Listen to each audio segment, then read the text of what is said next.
Hey you guys, welcome back to my channel. So you guys, I'm gonna talk about a little something seriously has been going through my noggin. If you don't know, I will be 29 in less than 2 months. My birthday is March and the end of March, and you guys, I don't know what I'm doing with my life. I've seen a lot of videos of people just like sharing their experience, and I've been trying to share my experience and what I've experienced in life. And it's hard. It's very hard, you guys. And this was something that they never prepared us for. Um, they never told us what to expect when you are becoming of this young age. And I don't know what I'm doing. So right now, let me just run through like where I'm at and like the position I'm at right now. So in case this video may help someone who might be going through similar situations. So if you don't know, I am currently living in an income-based apartment here in Virginia with my boyfriend of almost 6 years. We have been we've been through so much together, and he's an angel sent. Now he'll be 28. He's 27 now. He'll be 28 in April. So we are each a year apart, and we've been living here now for about 2 months, and we we started we started dating back in 2020, near like COVID area. And he, like I said, he was the best thing that's ever happened to me. And before him, I never really knew life. I never really knew what it was like to really be happy, genuinely happy.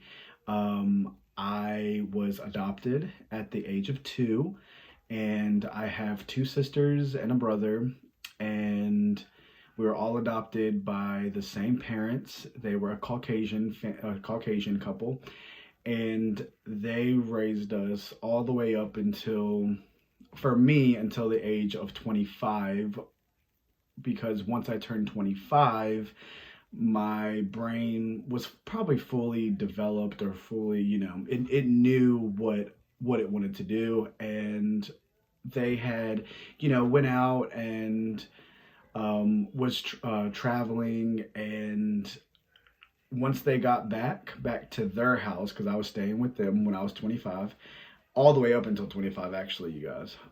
And I came out and told my story. And if you don't know what the story is, I do have other videos.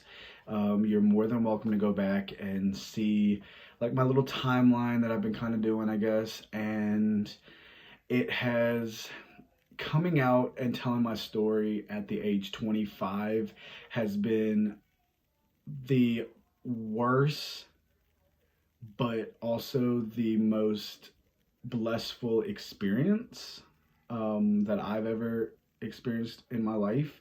It has shown me more about life. It has shown me, to not trust everybody. I don't know if we'll ever really understand why. This is very off topic, but you ever just sit and think like a lot of, not really so much bad people, I don't want to call people bad, but people who break rules, regulations, laws, rude to other people, just thinks that they're the one, you know what I mean? Like people like that usually get away with a lot of things. And there's people like us who has been nothing but helpful, trustworthy, loyal, respectful, someone who loves making people's day, loves making them smile. We are usually the people who gets put on the back burner, and it's okay. I've learned to accept that, because I'm not here to impress anybody. I'm just here to live my life. I'm here to live my life and to help others who may need help. And so this video, and particularly, I just want y'all to do me a favor. These are the people who has been put down their whole lives, has been told that they weren't going to make it, that they weren't going to be anything any day. Children who were abused, and if you were abused, whether that was sexually, mentally, physically, by any family members, loved ones, friends, family, this is for all of those people who has literally been hanging on life at the end of a string, and they're not ready to fall yet. They're not ready to give up. You're not alone. Like I said, this right here, this is my room. I have never had a room of my own. This is my room. And if it weren't for my Lord, as well as my mental state at the time of when the whole story came out, if it was not for that, as well as loved ones, and loved ones I mean like my partner, on occasion of a couple friends, if it were not for any of that, then I would not have this. And I'm so grateful, I'm so blessed. Even though I see what's going on in the world with like I heard that I think they were trying to take away like food stamps and Medicare and like things that helps low-income family or low-income individuals. I heard that they're trying to take a lot of that away. But even if they do, it's not going to keep us from giving up, because we can't give up. We cannot give up. The moment that we give up in life is the moment that we fail. I feel like we failed, and we do not want to fail. We are not failures. We are brave souls that is going out to get to where we want to get to, where we want to be, where the Lord is trying to put us, and we are not going to fail. And so when I say that I don't know what I'm doing, I really don't know what I'm doing. The last time I've ever really had, like my last job or government job or just a job in general, I was working for my partner's mother, and because she has congestive heart failure, so I was her attendant. I went to and took care of her, even though she was just right across the street from me. She doesn't live far or anything, so I did take care of her, and that was like the last official, I guess, government job, if you want to call it like that way. And ever since then, I've just stayed to delivery. And as much as it can make you so lazy, especially if you know that there's no bills coming up, or if you know that like you don't really have anything important that's coming up that you really have to pay for at the moment, then you can be so lazy, never take any batches, and just have no money in your pocket.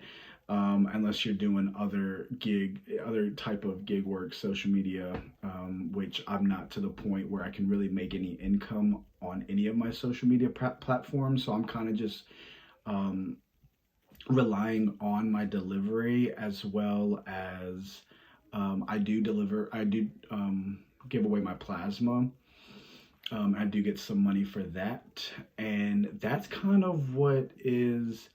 I think I do sell on Marketplace. That's another random off-topic thing. I do sell on Marketplace. I try to get some income from that. Any income right now works, but like I said, it's very hard growing up with not really any type of parent authority. I feel like, so my adopted father always worked in the school board system. So he was always around other teachers, principals, students, everything. And I could never get in trouble. So, you know, when I was growing up, I couldn't get in trouble, um, because I probably would have been grounded many times. So I was always like the good child, or the good student in school, even though I stuck to myself a lot. And I feel like people didn't really talk to me because they thought I was weird or whatever. But all of that coming from being adopted at the age of 2, not knowing my full adoption story, even as of today, as an almost 29-year-old man, I do not fully know my adoption story, which is very sad. Not really know where I came from. I don't even know if my siblings are fully blood siblings. Not knowing any health related issues within my biological family. I don't know any of that. So when I was drinking all the time, I had told you guys that I drank like every single night. And whenever I would go to the doctor and he would tell me that my liver was failing, and we don't want that. I don't want to die in my 30s. So I had to stop that. That could be a health related issue biologically. I do know that my biological parents suffered, they were big alcoholics. That's what I was told. And then being very sheltered. I was very sheltered growing up. Couldn't really go out much, didn't really have friends. So all I had was my siblings. Then being sexually abused at the age of 13, when I reached my teenage years. And probably, I'm not really too sure. Don't quote me on this, but I believe that I was sexually abused even younger than 13. And my partner and I, we actually talked about that the other day. But from that to, for 3 years, it happened for 3 years, by my own adopted father. So there goes that. And then becoming an alcoholic. I became a huge alcoholic. I did a few other drugs that I will not mention at the age 18 to 19. So, but around 18, 19 was when I experienced with the drugs and stuff like that. And huge cigarette smoker, smoked every day, at least 2-3 packs a day. And I was still living with my abuser for all these years. My siblings were out, like they were starting their own family, or they were living all around. So I felt like I was always by myself. And I went from all that to then living in very, very toxic environments. Once I turned 25 and I kind of just like went out on my own with my partner, we were couch surfing. We were just like jumping from house to house, you know, few friends that we have met. And then a couple years ago, we were homeless and we were staying in our vehicle. And so all of that brings me to where I am today.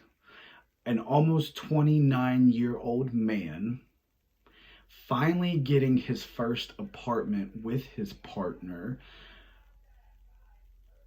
relying on delivery for income, but having the most freedom he's ever had a day in his life.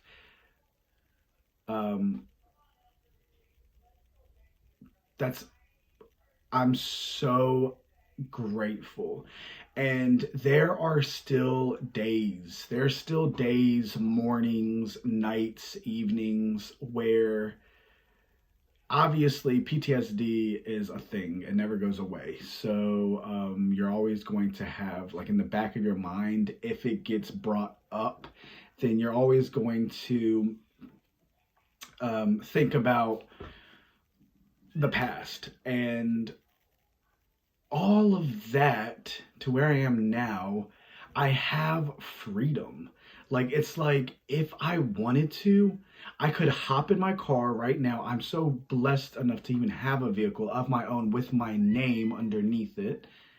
I hear my cat. Um, I have the freedom to jump in my car and go anywhere I want to go. If I want to go to like a trail, I can go to a trail, go walking. I can enjoy the Lord's beautiful creation if I wanted to. And that is where I'm like, I'm like, what am I really doing with my life? Because as much as I love talking with you guys and sitting in the comfort of my own home and just sharing my stories with you guys, I still want to go out and not be so introverted. When all the chaos was happening in my life, I was the most extroverted person ever. Whenever I went to like a club, whenever I went to the bar, like people knew of me. People knew that I was there. Like people were so attracted to my just free spirited, but I was on alcohol at the time. So like the alcohol was talking, when alcohol talks and it gets in your system, and depending on where your mental state is at the time, which mine was pretty much gone, then I could be mean at one point, but I could be like the sweetest person ever. I could be, just dancing all over you and stuff like that. Like people gravitated towards me around the most toxic times of my life and the most where my soul wasn't really there. And now that I do not have any of that toxicity in my life, I've become so introverted. Can anyone else relate to that?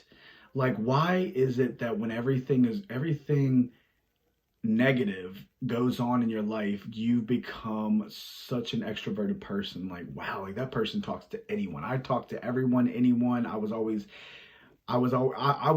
served most of my life, so I was always around people every single day, and I love talking to people. And it was probably keeping my mind off from what I was thinking about or what I was going through. So maybe that could be a reason. And now that it's kind of more of like mellow, then I'm like, what should I do now? Um, I listen to a lot of motivational speeches and quotes, and throughout YouTube, you can find a whole list of them. And there's so many amazing creators that share stories and share all of these inspiring stories within themselves, and it's helped. And I didn't do any of that back then. You know what I was doing? I was sipping on the bottle, and I was getting drunk and high until the point where I didn't really know, or it was a lot of sad music. I listened to a lot of sad music, depressing music. I would lock myself in my own closet, in my sister's closet, and just chug the 40 ounces of beer, Bud Ice. I would get about 2 3 of those. I would listen to NF. If you guys know NF was one of my favorite, and still is as of today, one of my favorite artists. And a lot of his music really spoke to me. And then once his new content, his new music came out, like his Hope tour, his Hope album, once that came out, and he's in his 30s now, and it's like he has everything that he's ever dreamt of, and he's like on top of the world now, even though all of this awful things happen and that he had to experience. It's got him to where he is now, and he didn't lose faith and lose hope. And that's where I want to go. That's where I'm going. So I have to get to the point where I do not let this